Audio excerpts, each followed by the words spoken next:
O governo anunciou no início da noite de hoje as empresas públicas que serão incluídas na lista de privatização até o final do ano. Entre as principais estão os Correios, a Telebrás e a Companhia Docas do Estado de São Paulo, a Codesp. Na entrevista coletiva, o ministro-chefe da Casa Civil, Onyx Lorenzoni, afirmou que a carteira do Programa de Parcerias de Investimentos pode chegar a quase 2 trilhões de reais.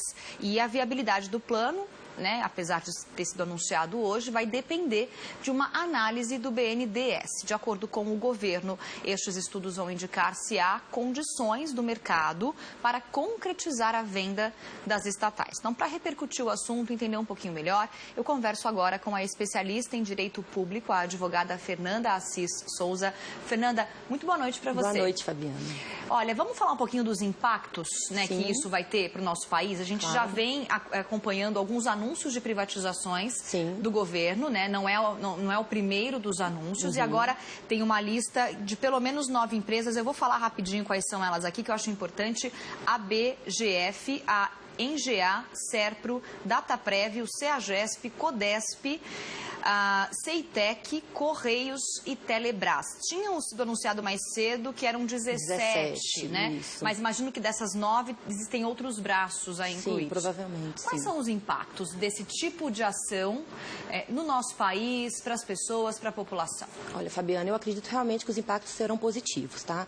Eu acho que se as privatizações realmente forem concretizadas, ainda haverá, como muito bem pontuado mais cedo, a análise pelo BNDES, das condições de mercado, mas caso realmente elas ocorram, eu acho que será muito importante para o governo, pois atrairemos muitos recursos para o país e eu acho que a gente também atrairemos novamente o olhar das empresas estrangeiras para o nosso país, que estava um pouco desacelerado isso. Então, eu acho que realmente vai ser um bom momento para auxiliar no reaquecimento da economia essas privatizações. Existe sempre um imaginário de que privatizar, e aí eu pergunto, quanto pode privatizar? A gente falava nos bastidores, né? Na verdade, havia uma discussão, porque as estatais são ou empresas públicas, onde realmente o controle do poder acionário é do Estado, e as sociedades de economia mista, onde há também uma participação privada. O controle é do Estado também, mas há participação capital privado, tá?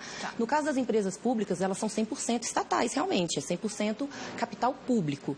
Então, havia-se uma discussão se poderia haver realmente a venda dessas empresas e em que contexto poderia haver, se seria necessário ou não uma aprovação do Congresso Nacional. E foi definido recentemente pelo Supremo Tribunal Federal que realmente, para essas estatais que são 100% públicas, que o Estado detém 100% do capital, realmente será necessário passar pela aprovação, ter uma autorização legislativa. Para as demais, que são as subsidiárias, onde há participação do capital privado, não será necessária essa autorização. Porque ela já tem o capital privado como precedente. Isso. Na verdade, é porque entende-se que para criar a estatal, na verdade, entende-se não. A Constituição Federal prevê que para criar uma estatal é necessário uma autorização legislativa. E aí o entendimento do STF foi no sentido de que para extinguir ou para vender também é necessário também essa autorização. Quando você fala que vê como positivo, esses impactos das privatizações dessas empresas grandes, a gente falou aí empresas importantes, você vê como positivo porque isso vai trazer benefício para as pessoas diretamente? Eu vejo duas frentes. Eu acho que um benefício é o econômico, que é realmente atrair investimentos, especialmente de empresas estrangeiras, que a gente perdeu um pouco nos últimos anos.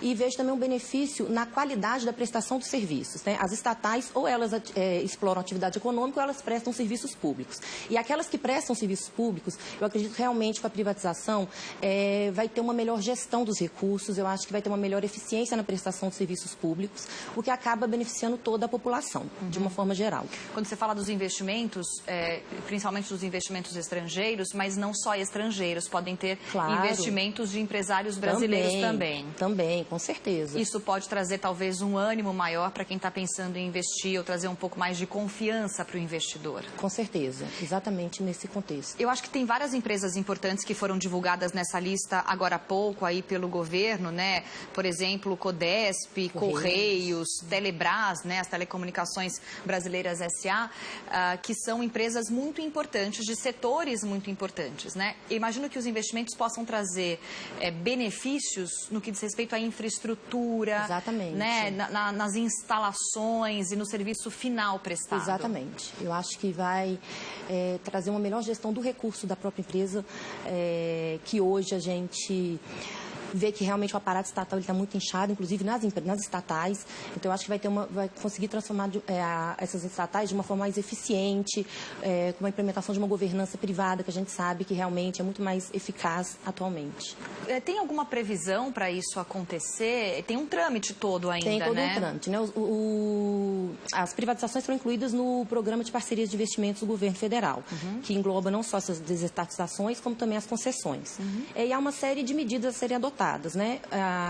O PPI, hoje, ele tem algumas diretrizes, são 10, na verdade, que envolvem algumas medidas que não são tão céleres. Por exemplo, determinou-se que todos os projetos deverão passar por consulta pública. Também determinou-se que os editais devem ser previamente avaliados pelo Tribunal de Contas. Além disso, aumentou-se o prazo. Entre a publicação do edital e o recebimento das propostas hoje, o prazo mínimo é de 100 dias. Então, assim, tem uma série de procedimentos a serem seguidos que não dá para a gente prever realmente um prazo para a conclusão dos projetos. E ainda tem, no caso das empresas que são denominadas empresas-mães, que são essas que realmente são 100% do Estado, do governo, que passar pela autorização do Congresso Nacional, que também é um trâmite que a gente sabe que é burocrático e que pode demorar. Então, quer dizer, mesmo com essa lista, cada uma vai passar por um trâmite específico, exatamente, de acordo com a sua posição. Exatamente. Né? Se é totalmente estatal, se não é. Se não é, aí aqui a estatal vai ter que ter autorização, é um outro processo, obter essa autorização legislativa. Depois tem praças que também são 100% do governo, a gente vai precisar de passar pelo processo licitatório, mais formal. Já no caso das subsidiárias, não. A lei das estatais, ela dá uma flexibilizada no processo de contratações, de vendas.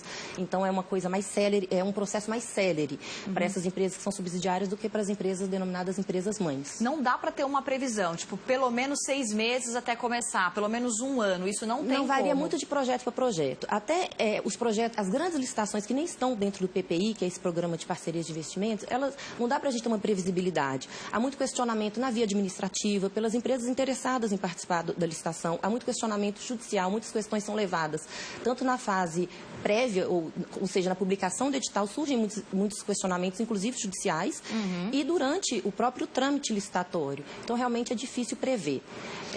Mas então eu estou entendendo que existe um processo, né? Exatamente. Então, se o governo se posiciona abrindo, né, para privatizar empresas estatais, não é algo que vai, embora haja uma promessa de melhoria econômica a partir daí, de investimentos e tudo mais, existe um processo que não é tão rápido assim para que, de fato, essas empresas sejam privatizadas, não né? É tão uma sério. Parte ou totalmente. Exatamente. Né? Então, é um plano de longo prazo, dá para dizer assim?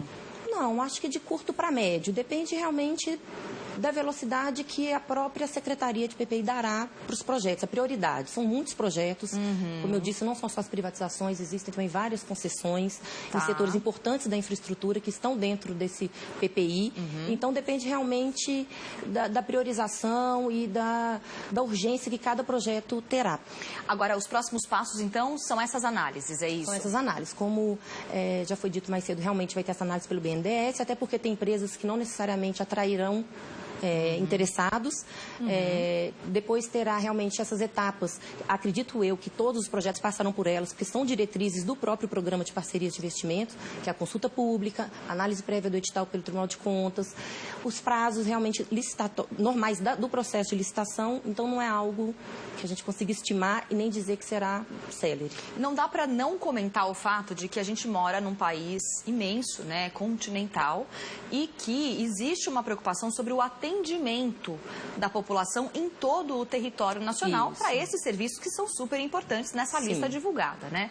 Existe essa corrente que fala, poxa, mas será que todo mundo vai ser atendido se a empresa que prestava um serviço antes publicamente vai ser privatizada? Talvez exista uma discussão sobre isso daqui para frente, para que todos os brasileiros sejam contemplados? Existe. A corrente aí, podemos dizer, a corrente que é contrária à privatização, um dos argumentos utilizados é inclusive esse, que enquanto a empresa é 100% pública, o seu principal interesse é o benefício social, é prestar o serviço público e atender a coletividade. A partir do momento que se transforma em uma empresa puramente privada, o principal objetivo passa a ser o lucro.